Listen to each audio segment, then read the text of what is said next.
ಉಡುಪಿಯ ಶಿರೂರು ಕಳುಹಿತ್ಲು ಭಾಗದಲ್ಲಿ ಮಳೆ ಅನಾಹುತ ಸೃಷ್ಟಿಸಿದೆ. ಮಳೆ ಆರ್ಭಟದಿಂದ ಶಿರೂರಿನ ಕೆಳಪೇಟೆ ಕರಾವಳಿ ರಸ್ತೆ ಭಾಗಶಃ ಮುಳುಗಡೆಯಾಗಿದ್ದು, ಶಿರೂರು ಭಾಗದಲ್ಲಿ ಜಲ ದಿಗ್ಬಂಧನ ಉಂಟಾಗಿದೆ.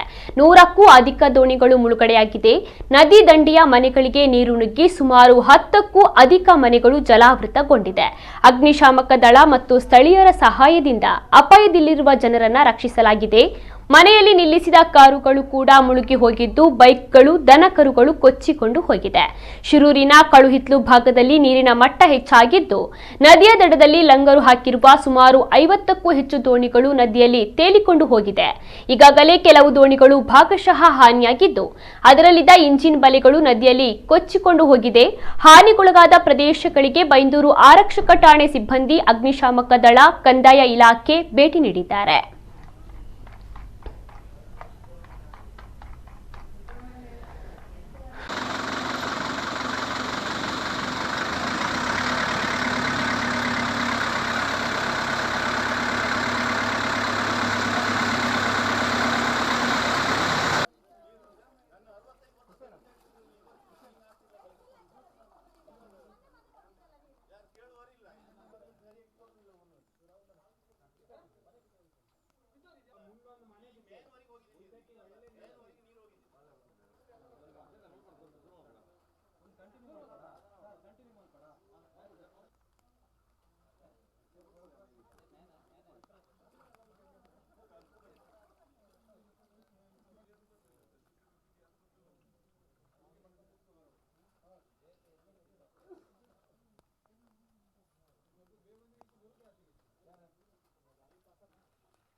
ಓಡ್ ಬಂದಿಲ್ಲ